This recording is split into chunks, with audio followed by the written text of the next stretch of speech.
Hi everyone, it's Caitlin from Really Big Plant. Thank you so much for joining me. So I just got a package notification and I heard someone at my door, so I'm pretty sure that my plant just got delivered. So let's get it. Really big plant.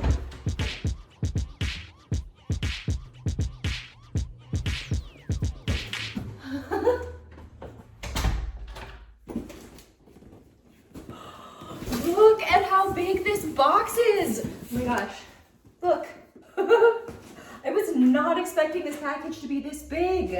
Makes sense because this plant was very expensive. Oh my gosh, this box is so big. I just realized that I've been trying to do this unboxing style where I don't tell you what's in the box, but my plan for this video is for it to already be in the title. So you know what's coming. We're gonna be unboxing a big Philodendron cordatum, which is not the plant you think it is, most likely. So this plant over here, this is what I, in the past, would have called Philodendron cordatum, but it's actually a Philodendron hederaceum. The Philodendron hederaceum, this Heart Leaf Philodendron, is not a Philodendron cordatum. It's not a Philodendron cordatum at all. That's a totally different plant. So this is a Heart Leaf Philodendron. It's like your average person's first house plant. It's like one of the most common house plants out there, and for a good reason. It's really easy to take care of. It vines down. You can grow it growing up stuff. You can trim it back. It's easy to propagate. It's just all around a very easy plant to care for. It's very drought tolerant. It can handle lots of different lighting conditions, humidity conditions. Really a resilient plant that, in my experience, usually always looks beautiful. And I have always referred to this interchangeably as Philodendron hederaceum or Philodendron cordatum, and only Philodendron hederaceum is the correct scientific name for this plant. This Philodendron hederaceum is a plant that comes in lots of different varieties. The Philodendron micans is a variety of the Philodendron hederaceum, as well as the Philodendron lemon lime, like the lemon lime Heart Leaf Philodendron, that's also Philodendron hederaceum. What else? The Philodendron Rio, Philodendron Gabby, Philodendron Brazil, which is the one that has the bright yellow markings on it. There's now a variegated version of the Philodendron hederaceum that has come around. It's like a marble queen kind of look. So there are lots and lots of Philodendron hederaceum types on the market, and a lot of times they get sold as Philodendron cordatum, or the name gets used interchangeably, but they are all referring to this Heart Leaf Philodendron. There are a lot of other things that I want to say about the differences between these plants, but let's first just open up the one I ordered and then we can keep talking about it. By the way, I just want to be super clear that this video is not sponsored. These plants were not sent to me at a discount or anything like that. I paid full price for them. Ooh, wow, what is going on with this?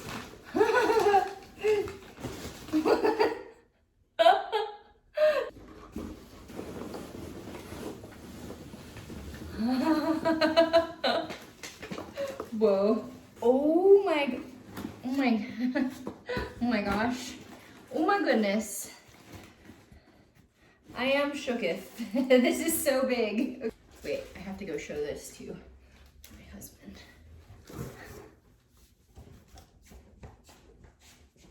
Whoa, oh my god. Wow, that's huge. Just walked up to him like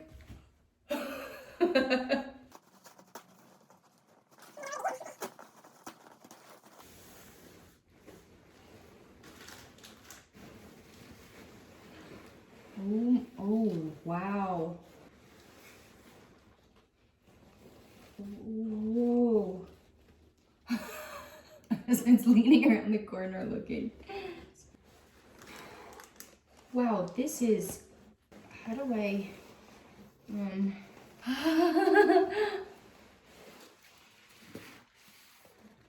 Wow, okay, this is cool. Look at how big this is. Wow, this is way bigger than I thought it was gonna be. Yeah, this is from a store called Ken's Philodendrons. They are a nursery based in Florida, and this was pretty expensive. This was $180 for this plant, plus a lot for shipping to get it here. But look at how big this is. This is so funny. I was preparing to repot this, and I took out this moss pole that was like this big that I was gonna try to put it on, but I need something way bigger than that. This is like the size of my giganteum almost. Not gonna lie, I feel like part of me bought this expensive plant out of guilt because I've been giving misinformation on my channel for years, and misnaming this philodendron when all this time the name I've been saying is this philodendron. I'm gonna go wash this off.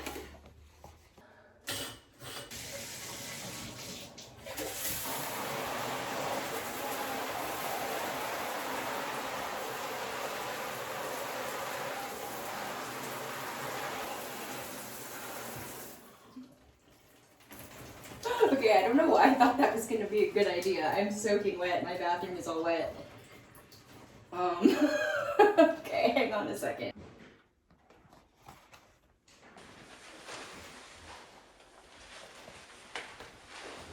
Okay, this plant here is the TRUE Philodendron cordatum, which is a botanical Latin name that means heart-shaped philodendron. Cordate is a term that's used in botany and other contexts to refer to something being heart-shaped. The root comes from, it's all related to the same words like cardio, or like in French, the word cœur for heart. If you go far enough back, it goes all the way back to its Proto-Indo-European root, which is the same root as the word heart, like curd. Okay, anyway, I'm obsessed with etymology and like botanical Latin and stuff like that, and I start like rambling on about it, and I forget sometimes that most people like don't think etymology is like extremely fascinating, so I will spare you the whole ramble. But basically, cordate means heart-shaped, and I could see there being confusion back and forth between the common name of this plant being Heart Leaf Philodendron, then being incorrectly translated back into the botanical Latin and people saying it's Philodendron cordatum.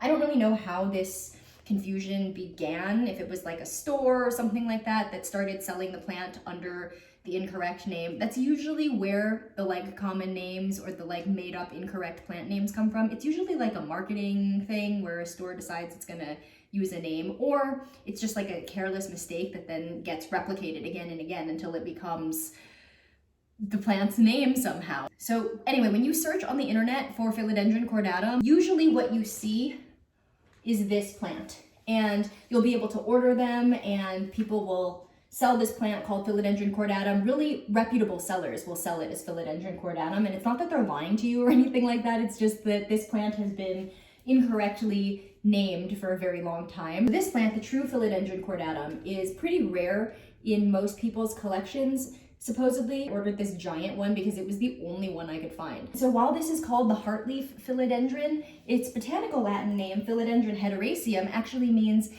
philodendron that is ivy-like. Hedera is the genus for ivy.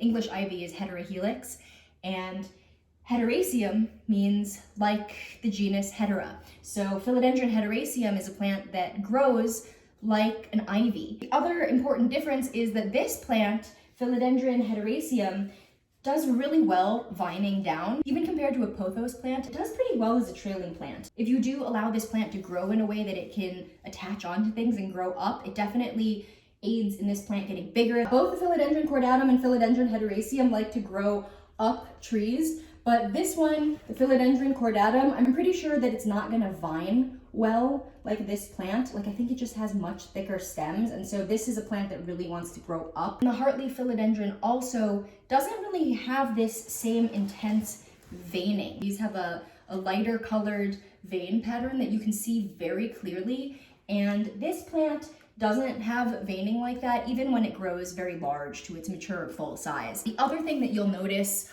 on the TRUE Philodendron cordatum, you see that the stem has all of these little spots on it, and a lot of people look at these spots and they think that it's some kind of mold or infection, which is a really easy mistake to make because it really does kind of look like that. It looks like it's diseased and there's something wrong with the plant because it's got these spots. But those spots are actually present on a lot of philodendrons, and they are called extrafloral nectaries. It's an evolutionary development that is a self-defense mechanism. So the extrafloral nectaries, the meaning of that word, if we break it down, they are nectaries, which is like a gland that produces nectar, and they are extrafloral, meaning that they are outside of the flower. They're not in the flower. So it's an extrafloral nectary, okay, a nectar producing area that occurs on the plant that is not in the flower. And so a lot of plants don't have things like this, but a lot of plants do. And usually those are there to attract ants and other insects that will form it's not symbiotic, what is it? Mutualistic. To form a mutualistic relationship where they both benefit. So ants like these little extrafloral nectaries because they produce a sweet sap and the ants will eat it and harvest it. And they will in turn defend the plant from other insect predators because ants tend to be very territorial. When they find a food source, they protect it. So it's believed that these extrafloral nectaries are there to attract ants who will help fend off the plants, and potentially to attract beetles and other insects that will crawl over the plant and aid in pollination. But yeah, you see these little spots are present all over the plant, and they are the extrafloral nectaries. And the Philodendron hederaceum does not have those, but the Philodendron cordatum does. One thing to note about the extrafloral nectaries is that sometimes they can create an environment that does turn into certain types of mold being present, because they produce a sweet substance there, and everything loves sugar, including fungus and molds and stuff like that. So sometimes if you have a really big buildup of the nectars on the stem of plants that get these extrafloral nectaries, sometimes you can get like a sooty mold situation that starts to appear, but it's usually not molds that will affect the plant's health overall. It's just something that will grow like on the surface and you can wipe it off. You know, honestly, it was hard for me to tell how rare this plant is because when you search Philodendron cordatum, the results are so obscured by the high number of search results that are this plant. So it's pretty hard for me to get a sense of just how rare this plant is. So I would love to hear from you if you have a Philodendron cordatum or know anything else about like how widespread this is. I'm really curious because when I was trying to search for it, it was just pages and pages deep in Google and couldn't really figure things out. I was searching like real Philodendron cordatum and stuff like that, but it's hard to find. I was trying to look for like scientific papers and stuff like that too, but then that doesn't give you a gauge on like the public interest in this plant. Let's repot this.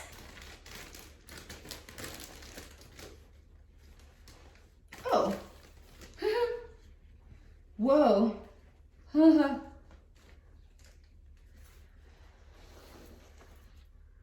Whoa.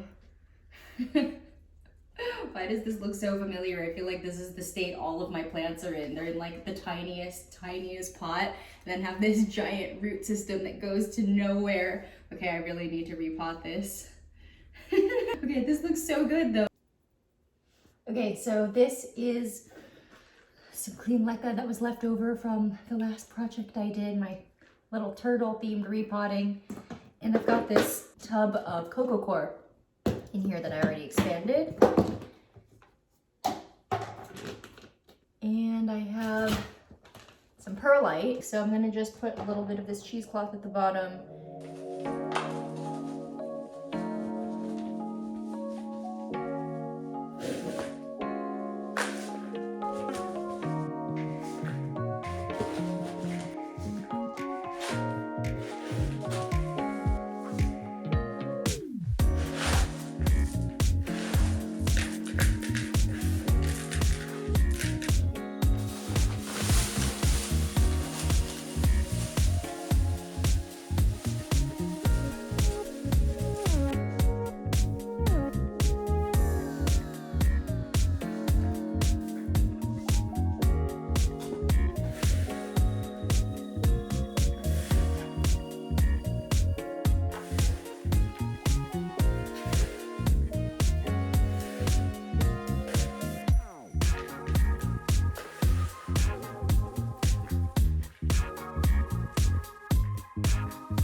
Whoa, I can tell this is gonna be good.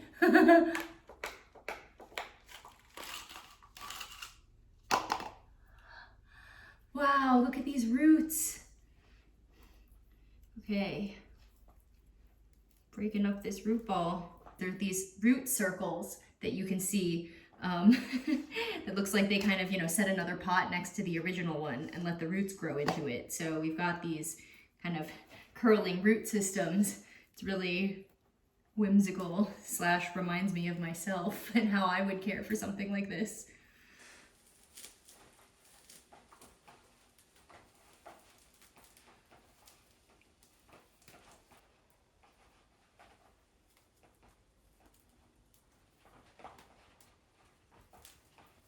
So if this plant didn't have all of these additional roots that are like actively growing and this root system over here and tons of active aerial root growth, I wouldn't be so rough on this little root ball. But it's got so many other roots happening that I want to just open this up so that it doesn't keep choking itself as soon as I repot it. Because sometimes if you leave the roots alone too much after they get really root bound like this and all wrapped around each other, they can continue to kind of be stuck growing in that spiral pattern. What happens is eventually most plant parts begin to get kind of woody. And so if it's wrapped around and around and around, once the roots start to harden and get bigger over time, if the plant ages and gets really old, it can lead to kind of like choking and girdling situation that didn't used to be the case when the roots were smaller and more delicate. Okay, that seems pretty good to me. So let's get this in this pot.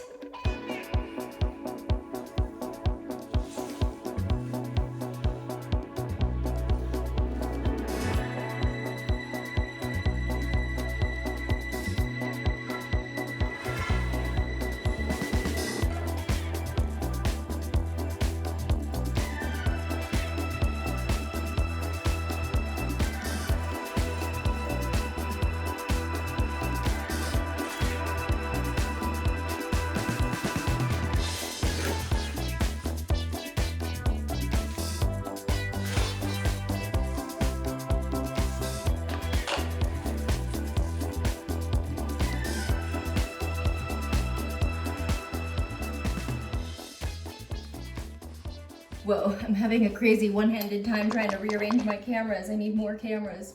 Okay, so this is my plant hack. This is how plants do this in nature. I like to use the aerial roots to tie the plant to the pole.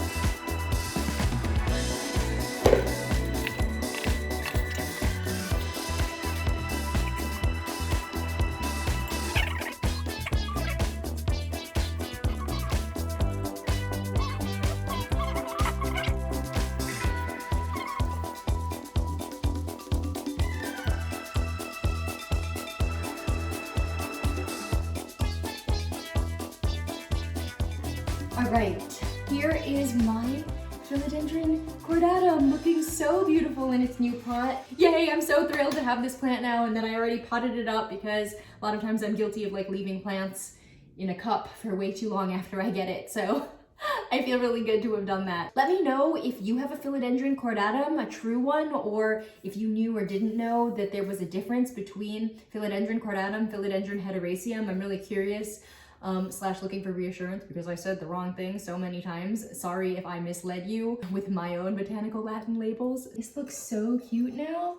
So it's gonna take a little bit of time for this to perk up because it was squished up in the mail. I love this, it's so beautiful. I'm a little worried that it's a little wobbly in here, but I think once I water it, the soil will sort of compact down a little bit and hopefully hold the stake in place a little better. And then over the next few weeks, as the roots establish, it should create a little network in there that stabilizes the whole structure, ideally. So I won't have to be quite as worried about the stake tipping over. Yeah, thank you so much for watching. I really hope that you enjoyed this video, and I hope that your plants are bringing you joy, and I hope to catch you in the next one. Bye.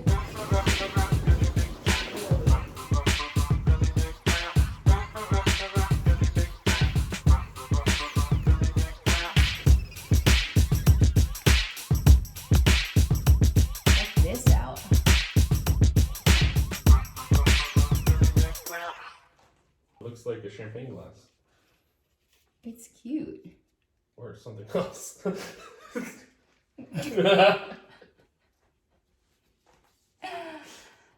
Okay. My husband's contribution. He's like, that looks pretty nice. Okay, this is cute. I don't know what I'm gonna do with this. Do I pull it out of here? Maybe this one just goes in a cup for a little while.